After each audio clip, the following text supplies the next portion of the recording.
I think if Alfred Hitchcock had made a movie for the internet generation, it would have been kind of like this.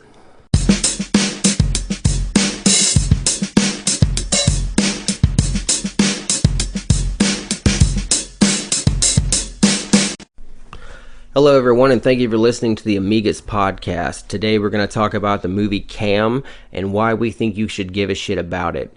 The movie Cam is a 2018 film that is about a girl that is an online sex worker who has her identity stolen and then gets stalked by her doppelganger.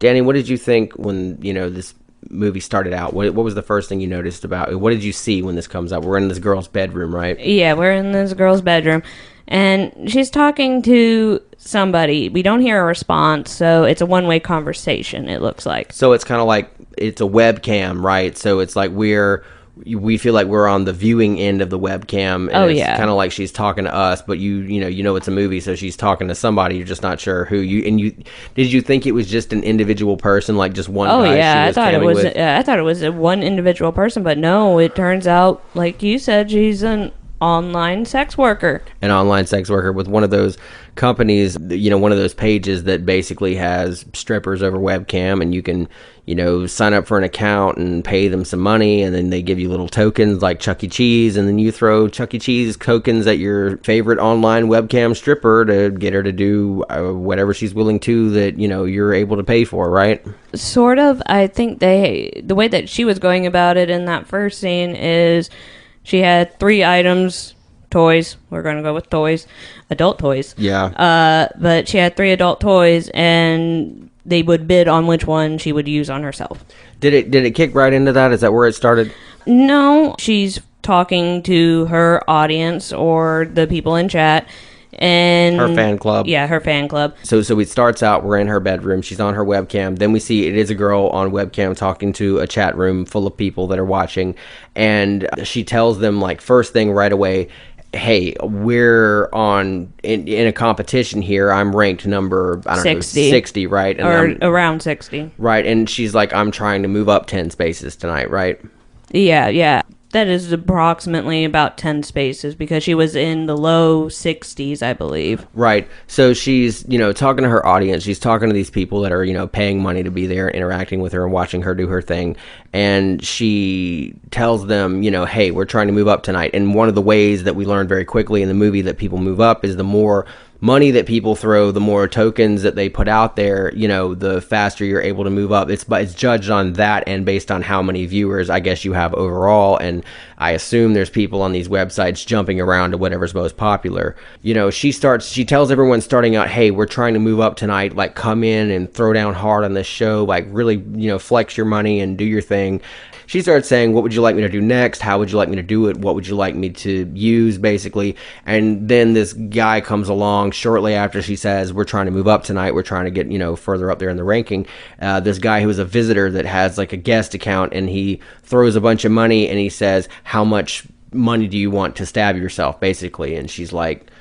Yeah, she's like, ew, gross, and I don't need you here. Yeah, get out, blocks him. And then as more and more, when he comes back, as more and more this goes on, she finally says, okay, this is what you want, pulls out a knife, and unfortunately, I'm going to be slight spoiler alert for the first scene anyway, coming up unalive here. Herself. Yeah, she pretends to kill herself and, drags the knife across her throat, and we see blood go everywhere, and she falls down. And after she's dead, which kind of really was one of the commentaries on the sort of sickness that goes on and I guess these types of places or whatever, all this money starts showering at her and being thrown at her, like all these people just throw in tokens, like after she's laying there presumably dead.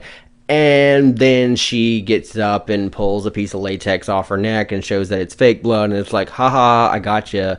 Thanks, guys. Tune in next time. When she ends the stream, she actually ends up at 53, which was above her initial goal. Because she was just trying to move up like 5, right? And she ended up moving up like 7 or something like that. Yeah, big ones. Okay. So, as soon as she's offline, with the chat room and all the supportive fans, that was not what I was going to say initially, but we're just going to call them supportive fans. Yeah.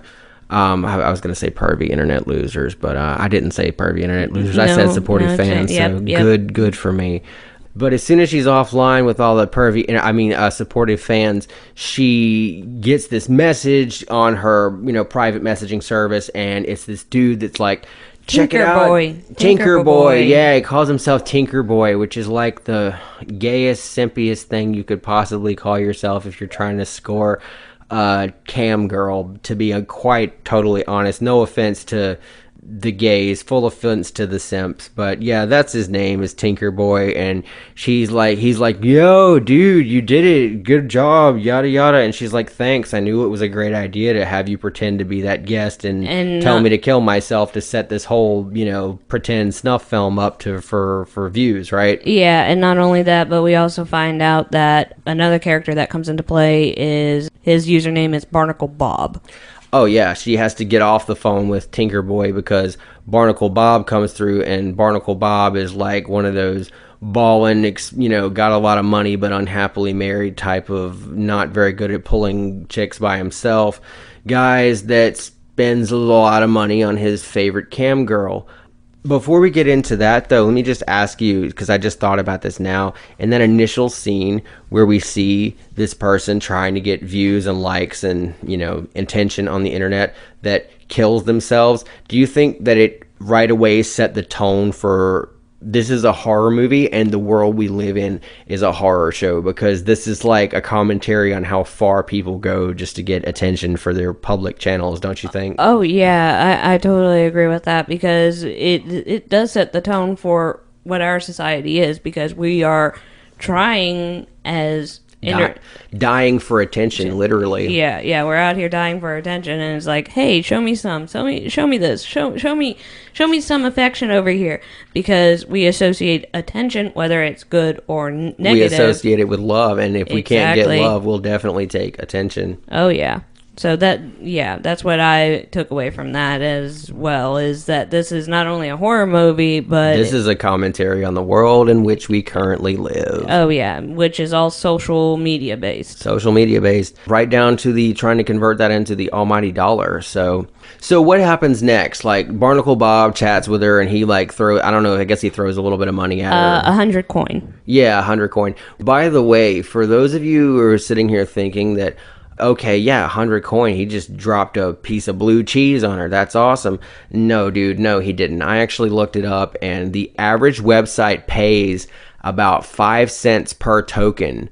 I'm sure they charge probably 99 cents or more per token to the user, but the performer, the cam girl, Lola here in this case, she's only getting 5 cents on the dollar for every dollar she gets. So he throws $100 and she's getting what, $5 approximately.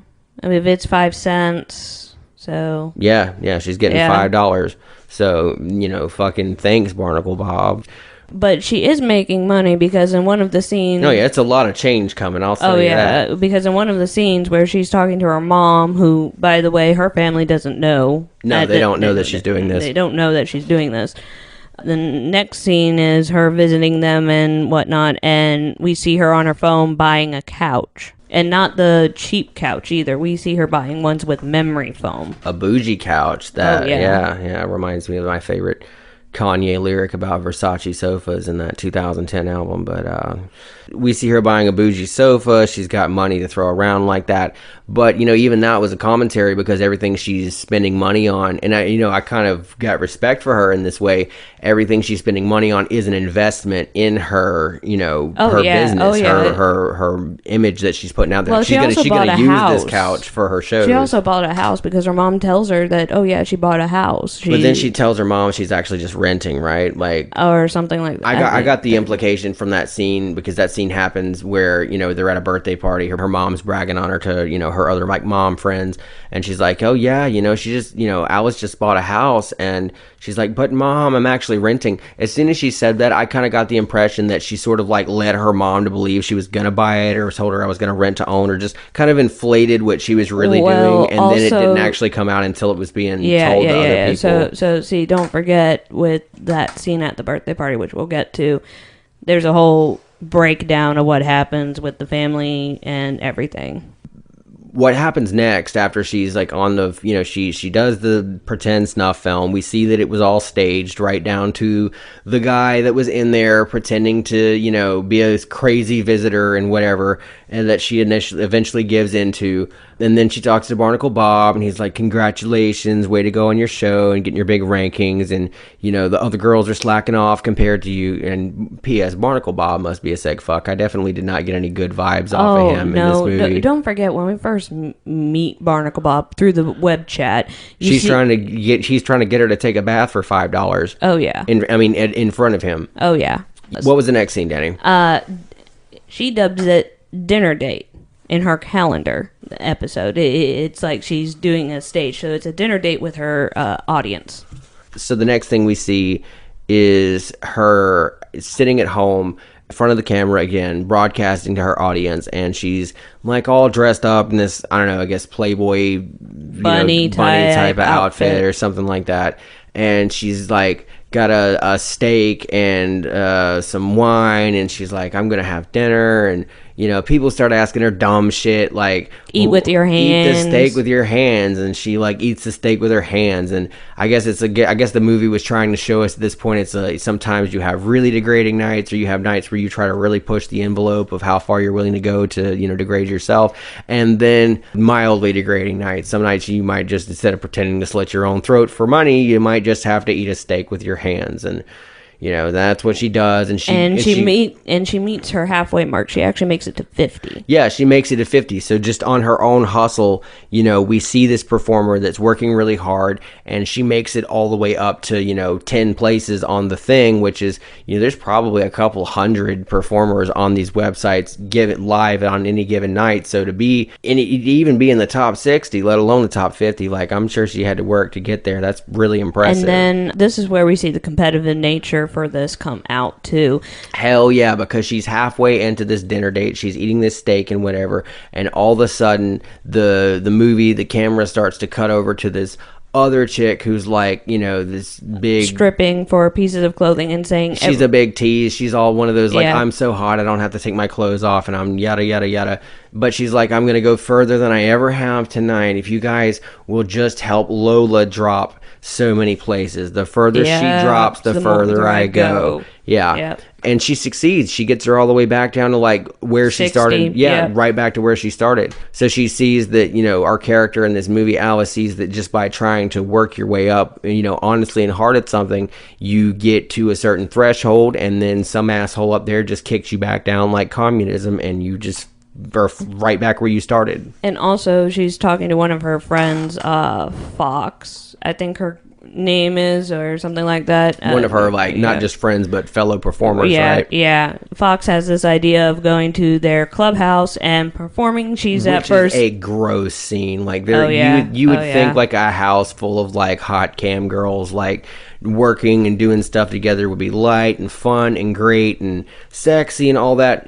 There's nothing sexy about it. There's nothing sexy about this movie, and I really give them props for that, because a lot of movies, especially like this, would have tried to take license to like sell it, use sex to sell it, and they really didn't. They really showed the ugly side of all this stuff. Oh yeah, but the thing is that also so far throughout the movie we haven't seen any illicit substances. Oh yeah, I found that highly unrealistic. Like, anybody that's ever done a side business type of transaction with strippers can absolutely tell you there are illicit substances involved in the sex work industry. And I'm talking about the nice rosy side of it, the ones they're using voluntarily. I'm not talking about the pimps on the street that get chicks hooked on heroin and whatever they do, and then they gotta like go to support their habit. I'm talking about like your performers that jump on a pole or in front of a webcam or whatever. They give themselves a little bit of marching powder or magic crystals, whatever the fuck they do. They get that shit and they get up there and they do that. And I found it a little bit unrealistic in this movie that there was none of that there. Everything else in this movie, everything else was perfectly fine. Perfectly fine. It was really pretty realistic, and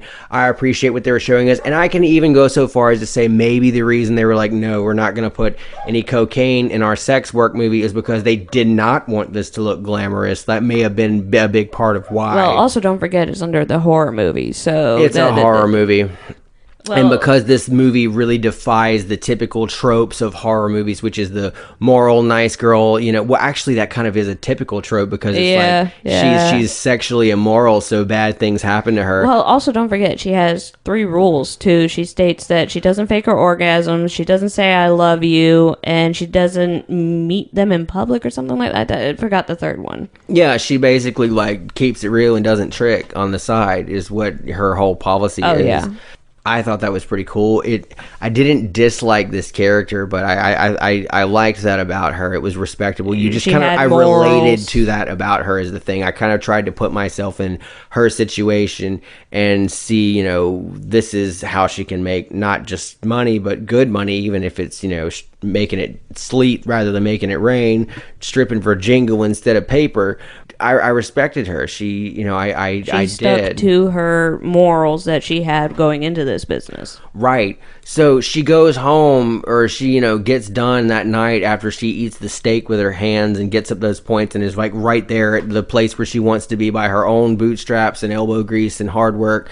And then she gets kicked down by this other person that's just not even trying, not even having to work that hard. They just basically said, hey, go sabotage this person and, I'll give you, 1% more than I normally do. And everyone runs, all the simps run and do that shit for her. So she goes to bed that night after that discouraging experience happens. She wakes up the next day, and what happens, Danny? How would just describe it for us? She literally texts her friend saying, I'm doing the show with you. Drops everything, gets in her car, drives to the clubhouse.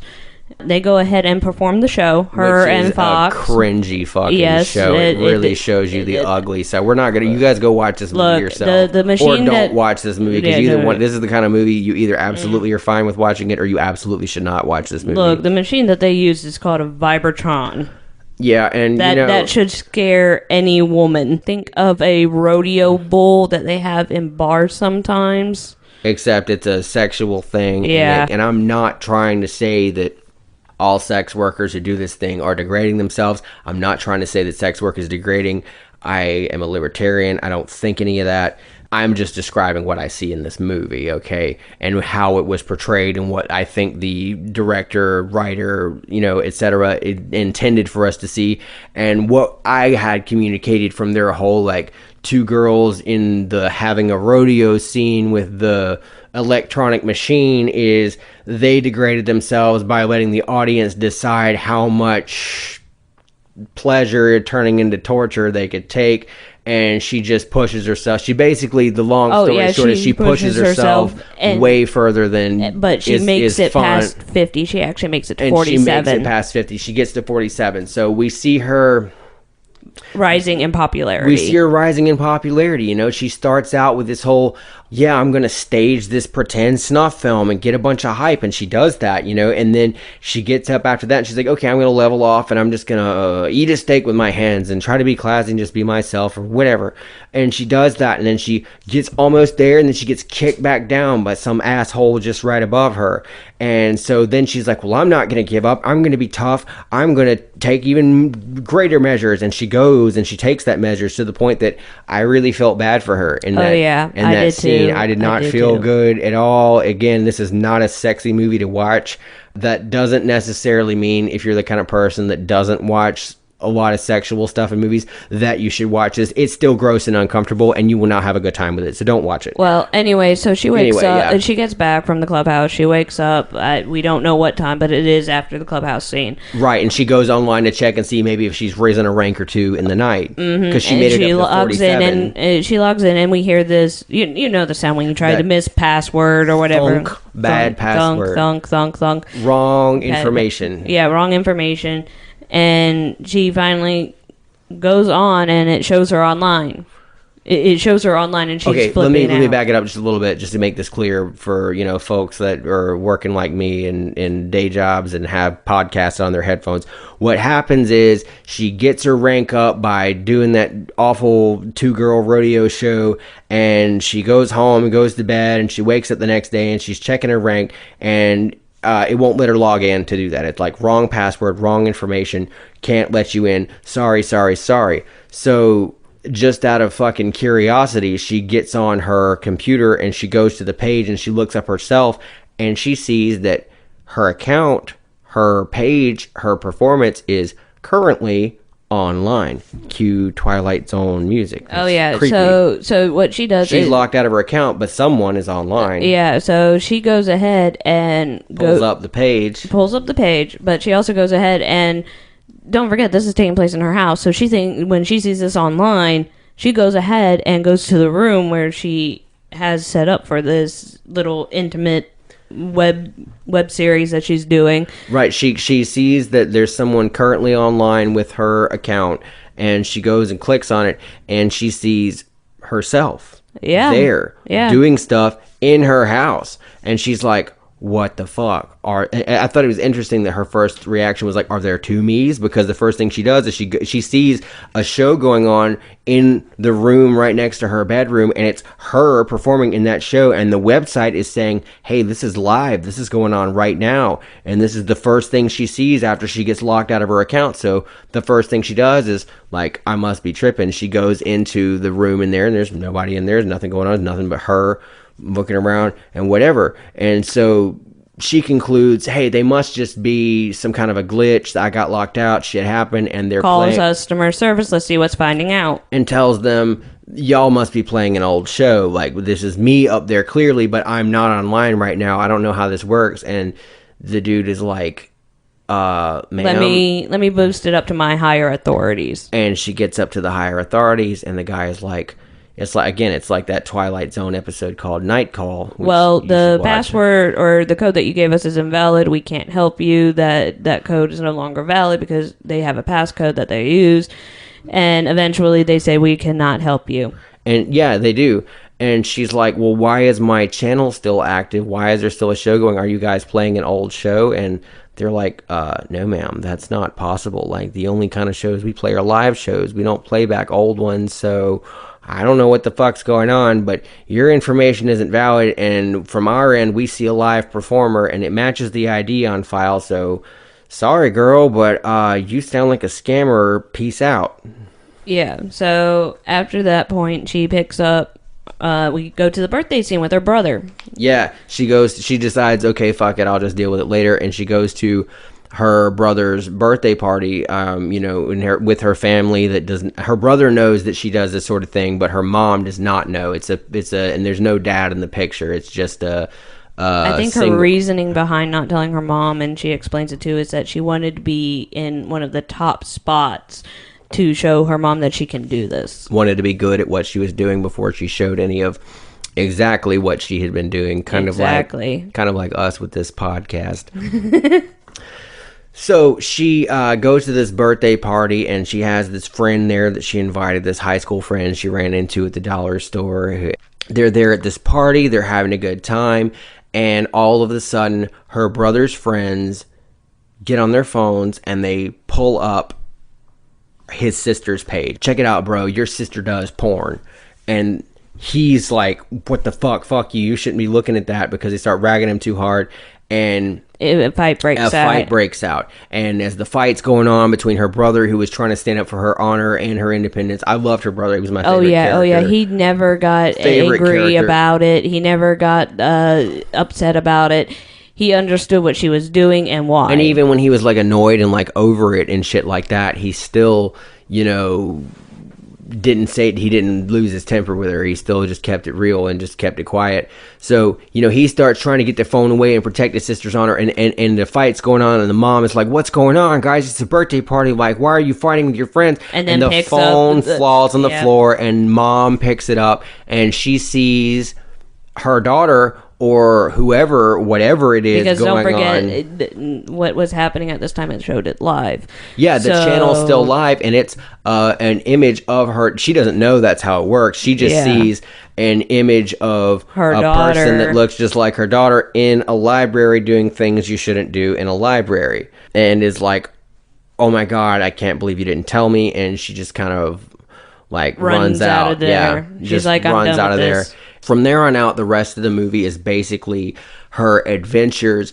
in trying to confront this digital doppelganger that seems to have taken over her money-making hustle and her online account and her online personality and everything. And not only that, but she's trying to, don't forget, explain to her friends in this business what's going on. She even shows them. Yeah, trying to battle this nemesis, this unknown nemesis that took over her online hustle, and at the same time convince her friends and family that she's not crazy.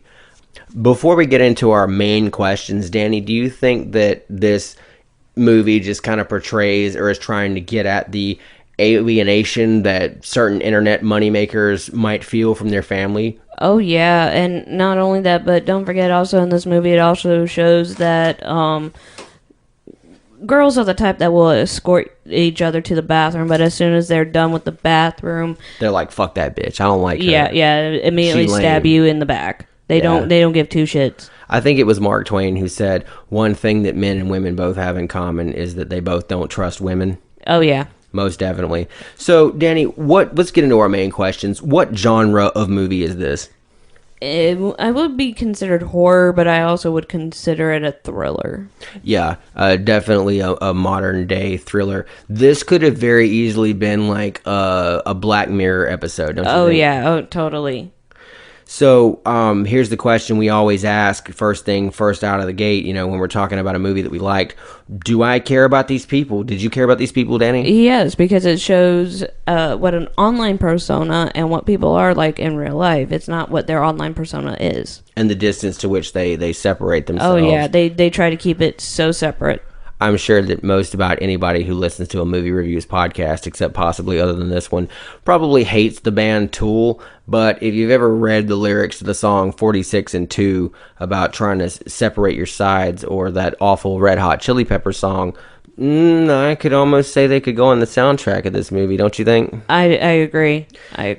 So, when you talk about caring about these people, by the way, I would say that not only did I cared about our protagonist, but one of the things, and this is a thing that draws me into a movie that I end up liking, is that I cared about our protagonist, but I actually cared about the secondary and surrounding characters even more. Oh yeah, because you get a sneak peek of what it's like for them as well, both as another cam girl and as a person participating from the chat room. And as a family member of a sex worker or an internet personality with a secret life. Even though this was about sex work, I think a lot of this translates just to, non-sexual content creators out there. And I absolutely consider a sex worker to be not just a content creator, but that gangster-ass content creator that has, higher threshold for what their kind of content he or she is willing to create. Skin for that business. You've got to, dude. Oh, my God. I really wanted to interview someone that did this for this type of movie, but to be honest with you, I just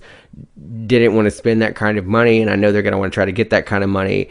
And, if anybody that does that kind of work, if you're any kind of an online sex worker or a stripper or anything like that, please know that we are, completely understanding and supportive. Hey, look, you just wanted to have the nice stuff, or to have your kid or loved ones have the nice stuff for that matter. Feel free to shout us out. We'd love to revisit this movie and talk to you about it. We would love to do an interview. Most definitely, for real. And look, and we'll shout out your channel, your page, or whatever. You're probably more popular than us, but whatever. Talk to us, fuck with us.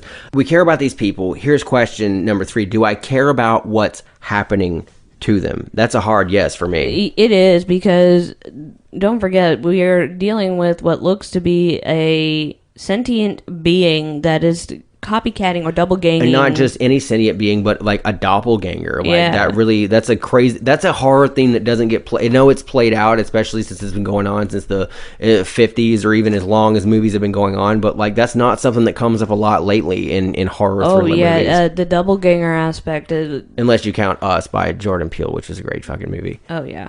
That actually plays a lot into it, because your doppelganger doesn't necessarily have the same personality or the same interests as you do, as is shown in this movie, because as soon as the evil Alice takes over her channel, she starts doing shit that regular Alice never would do. She's she's breaking her rules. Breaking her rules. Yeah, definitely.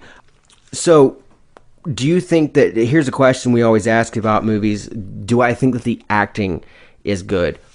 I actually did you think the acting was good? Yeah, because you have to think about it too. I thought the acting was great. She has to play two different people, essentially the Oh same yeah, person. she really did, but subtle versions of the them, different yeah. person, because she's like, everybody has like, the person you are at home, and then you're the person that you are at work if you work a regular job, or you the person that you're at parties or around at parties, friends. right? So, but let's just say work personality. You got the person you are at work. Say that you're someone that is always polite, doesn't cuss out the customers, and always does a good job, doesn't cut corners.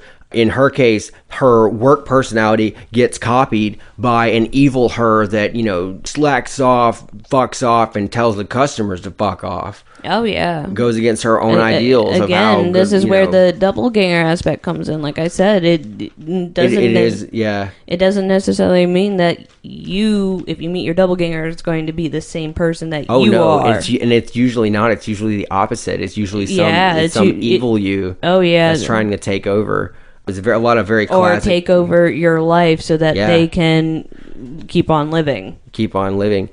I've never seen a good doppelganger movie that came at it from a supernatural, like demons are coming after you aspect. This was very neat because it was a technology aspect, and that doesn't necessarily exclude anything supernatural. As a matter of fact, let me just ask you that now, Danny. Did you think that even though this was a technology movie, did you think that there could have been some supernatural undercurrent to what was all going on, with this? Oh, yes, because like you said, Black Mirror, coming from where I'm standing, Black Mirror is used for a lot of different things, and it's usually used to summon and or cause harm or hex people. I was actually talking about the show Black Mirror, but like you're talking about black magic, right? Oh yeah, there is an item called a Black Mirror. So I thought the acting was great in this movie, yeah. And something that we should point out at this point is that the actress, the main actress in this movie that played Alice/Lola, was herself a sex worker, an online cam girl type of sex worker, from what I understand. And I just want to say that shout out to her for doing an amazing job on her acting, because I'm sure, I have no doubt, that she was highly successful at doing that and had a highly likable, great, awesome, successful personality. She did not have to hustle hard to become up 10 places, I would predict. But mad shout outs to her for doing a great job at the acting, because this character she played, she didn't just play herself. She played a cringy, unsexy, just type of person that was struggling to succeed at this, whereas I'm sure she did it effortlessly. She didn't just play herself. That's really the impression I got from the job on that as soon as I found that out. Well, also don't forget, a lot of people nowadays actually make it so that the main character sometimes isn't even likable. Oh yeah, and I don't think she was trying to be likable. No, because they were not trying to make us like her. But I fell in love with her anyway. I did too. I did still care about her because she went hard for what she wanted, and I respected her. I'm a libertarian. I respect your right to do whatever, especially if it's sex work. Like, you go get that shit. You own you. Alice owned herself, and that's why even if I didn't necessarily like or personally found appealing anything she was doing in this, I completely 100,000% respected it. So let's ask this question. Is there anything I like about the world in which this movie is set? Well, that's a difficult question to answer. It is a difficult question because I liked the fact that it was a movie. It was a movie about the world in which we live, which is horrifying and disgusting and extremely unlikable, especially in this aspect. But I did like the fact that the movie portrayed that accurately. So no, but yes. Exactly. Right? Yeah. Because we have it to where we're in the technology age and whatnot. So to have this portray out to where we know that it's, the way it is with social media. I mean, it was a great commentary piece. Oh, yeah. and I don't think that this movie, I mean, it could not be trying to make a statement, but I actually don't think that was really their intent. I think people read too deep into these type of movies and assume that was what they were all about, was trying to make some deeper statement about content creators or the state of the internet or the world or the culture or some shit like that. This was just trying to be a good thriller movie. Oh yeah, this was first and foremost, yeah. And I really got that impression from it, and I really liked it for that. Oh yeah, it was first a psychological movie because it was very psychological. So to have it do to have it in the modern era, Yeah. to have it in the modern era would actually be beneficial for the storyline. Yeah, definitely. And again, we spoke on that before because this is a doppelganger horror. This is definitely not exclusive to the modern world in which we live. It was just very well suited to that because they took an aspect and a way to make that and just plugged it into the world in which we live in an amazing way, which really shows you that theme is kind of timeless. It is timeless because there are still some movies that don't have a modern touch to it, but we still see the doppelganger aspect. Have you ever seen I forget exactly what it's called, but have you ever seen the episode of The Twilight Zone, the original Rod Serling version, his original 1950s and 60s black and white ones, where it's a girl at a bus station and she finds her doppelganger? My dad was a big giant Twilight Zone fan. So okay, yes. So I think there is a parallel between it's been said that all modern thriller and horror scripts are just a ripoff of a Twilight Zone script, and so is the book Fahrenheit 451, guys, just in case you were wondering. Look into it, you'll see that I'm right. So it's been said that a lot of, modern thriller and horror tropes are just copied from Rod Serling. I think that there's a good case for that here because I see a direct parallel between this doppelganger story and that doppelganger episode of The Twilight Zone because it's the modern world and it's impersonal and it's fast-paced and it's strangers and people you don't know. They didn't have internet and webcams and stripping for change in the 1950s, cell phones in the 1950s, but they still were dealing with that aspect of the modern world. So they set it in a bus station somewhere you're in transit, everything's moving fast, nobody knows you, it's impersonal, nobody cares who your mama was or where you're from or what your people are. You're just a number. You're going from point A to point B. And in that cold modern world, she sees herself looking at her behind her in the mirror. And if y'all haven't seen that episode of The Twilight Zone, just Google doppelganger episode of The Twilight Zone. If you're into that sort of film, you won't be disappointed. So, question number 7. Do I like the style in which this movie is made? Yes, because yes, right? Because at first I thought it was going to be first person. Well, not first person, but you know what I mean, first person. It's like a documentary right. It's type. going to just be a regular movie made with professional movie cameras and stuff. But this did something that has happened a lot in modern movies, which I really like and I don't get tired of as long as it's good, which is it actually used webcams and phone screens and, softwares and website formats that we're familiar with to tell the story. Oh yeah, this is someone that had never been on the internet would never be able to watch this. They totally wouldn't get it. No, they would be having a headache. Oh, I can totally imagine. This movie must seem like outer space to someone like them. Question number 8: could I watch this movie with my family? No, huh? No, don't watch this movie with your family. If you have a really good commentary about the world and some moral thing prepared out, and you have a very open-minded parent from the Generation X or Boomer generation, just kind of tell them your smart thoughts you had about it when they're in a really good mood, but you don't want to watch this with them. No, dude, just no. Your mama does not want to. Look, your mama doesn't need to know what you do in the dark. No, she doesn't. She's not going to enjoy watching this movie. I didn't completely enjoy watching this movie in a lot of ways, and I mean that not as a minus point against the movie overall. I just mean they were trying to make me find this unsexy and uncomfortable, and they succeeded. So good job, movie makers, for the movie Cam. Yeah. You guys did a good job. Is there a moral to this story?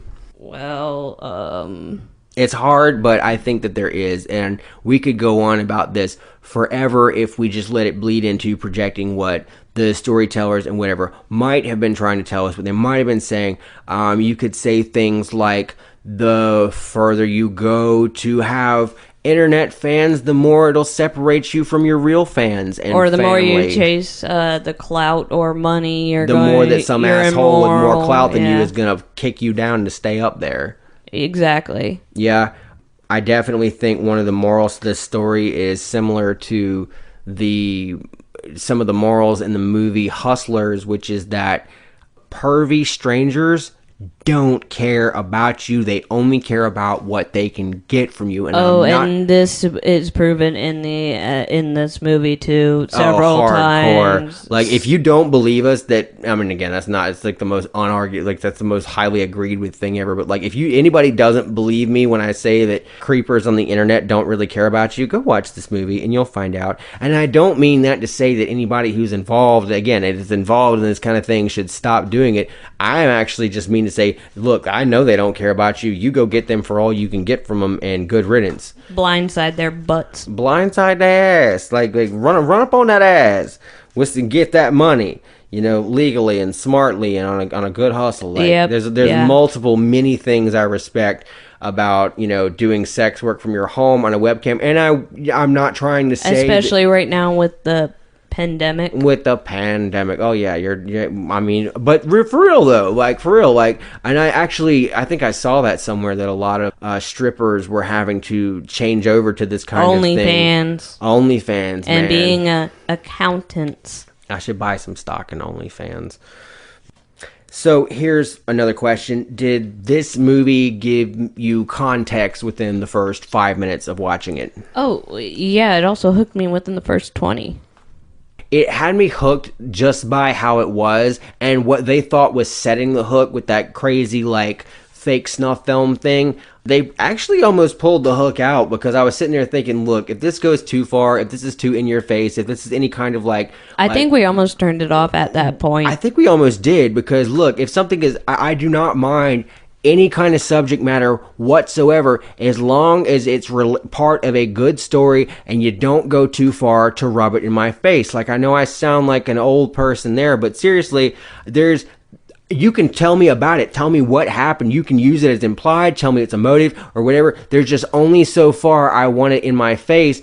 I'm a sensitive person. I get grossed out or zonked out, and I don't. Well, this is like the same thing that when we watch movies, I say, okay, is this sex scene going to further the plot, or is it just trying to sell the movie with sex? Yeah, exactly. Well, I give this movie an A+ on being a movie about sex that didn't try to use sex at all to sell it. It didn't. And in fact, to be completely honest with you, if I didn't know for a fact that the actress portraying Lola/Alice in this film was herself a sex worker before this, I would call this almost an anti-sex and anti-sex work movie. Oh yeah, it shows you the horrors that these women go through sometimes. Like the creepy guy, getting locked out of the account, being alienated from your family, being alienated from, feeling ashamed of how to tell them, even though you're making a lot of money and being successful, which is like a dream and a fantasy in this day and age, but like being afraid to tell them how you're doing that. Oh yeah, because most people aren't open-minded, even though they claim to be. So, no, that's the damn truth. Just like most people who say they want freedom really just want less freedom for somebody else.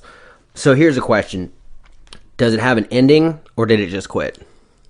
It sort of have an ending. I think this had an ending. I think this had a... Well, don't forget how it ended. It left it open-ended. Right, it left it open-ended, but there was some resolution in the conflict. Yeah. Yeah, it didn't just, trail off into the distance. It didn't just go,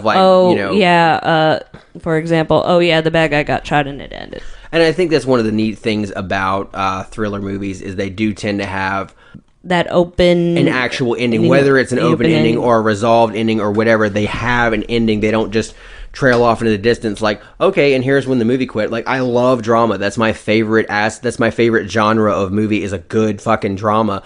But God, especially modern ones, it's just a snippet. It's just a slice of life, which again is also what I like. But one of the things about that is they don't always have an ending, because it's a postmodern world. They just trail off into, okay, and here's where we stop telling the story. You just assume from there. Yeah, it's literally 1, 2, 3, done. Just to give a little bit of commentary on the ending without giving the ending away, since we were talking about, morals of the story, I guess you could say, did she learn anything in this movie? I don't think she... No, she didn't. I don't think she did. I think she did not. I think learn she really just doubled down on shit. No, she didn't. She just doubled down on let's be gangster and keep it moving on this content racket, and went really hard to do this. She definitely did some gangster ass things to resolve the conflict in this movie. Oh yeah.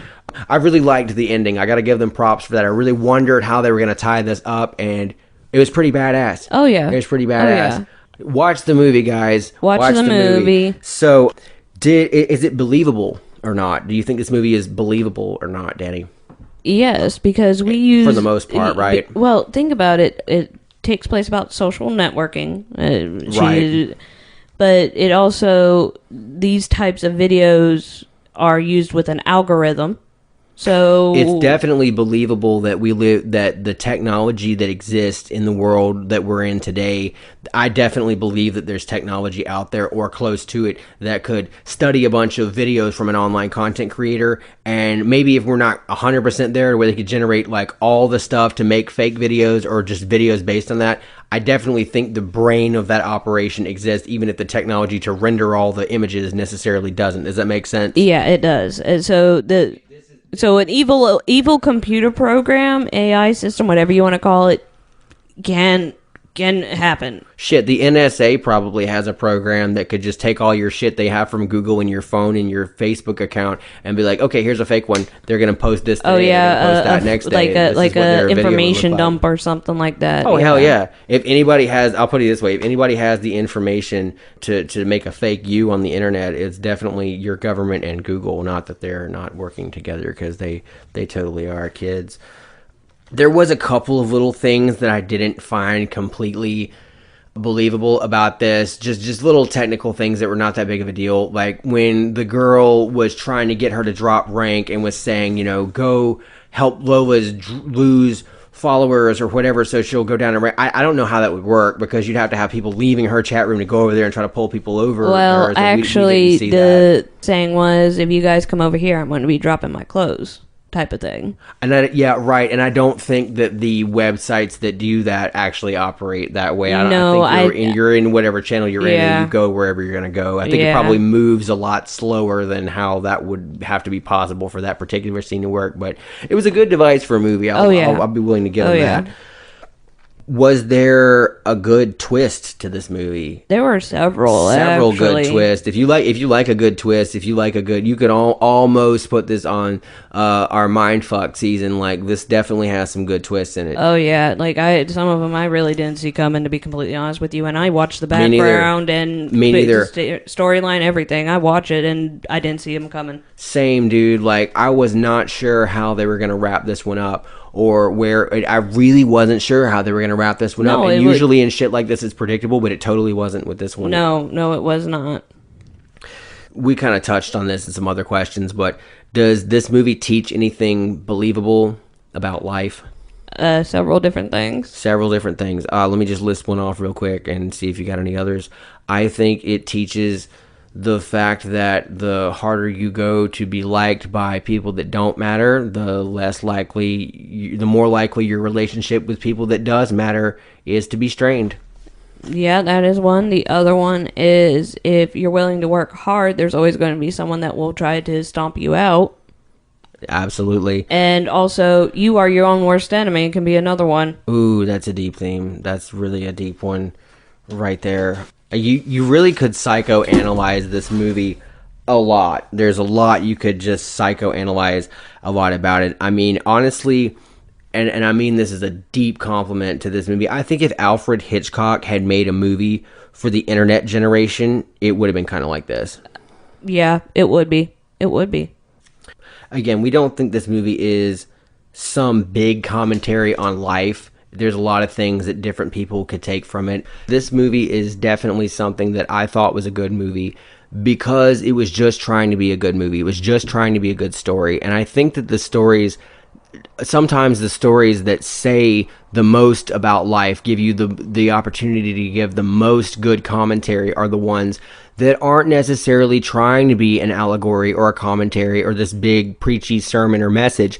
They're just trying to be a good movie. And that's what I really loved about this, is that as much potential as it had to try to make statements about this, that, or the other, it just focused on being a good movie and let people project their own things onto it, and with that said, Danny, I think one of the things you can definitely take away from this movie, the main thing that I took away from this movie, is that if you're a content creator and you're trying to run your numbers up, once you get to a certain level as a content creator, your personality becomes so generic that you could be taken over by robots at any time that they decide to release the robots on us. How's that? That does sound right, especially with the type of thriller we just finished watching with Cam. Especially with that. So, But always give us your thoughts and opinions. let us know what you think. If you think that there's probably a lot of ideas about this movie that are great ideas that we didn't put in here, and we'd love to hear them from you. So shout us out. Hit us up with an email at amigusmovies@gmail.com. That's am11gasmovies@gmail.com. Let us know what you thought and how you felt about our handling of this, and thank you for listening. Come back next week when we talk about a banger of a movie called Shiva Baby. Shiva Baby. Shiva Baby is not a horror or a thriller or a mindfuck. It's actually a drama, but that is one of the best mediums for a what the fuck did I just watch movie, and that's definitely one that had me multiple times asking, what the fuck did I just watch? All right, and I'm Danny. And I'm Ian. Hit us up next time, guys. Have a good day. Bye.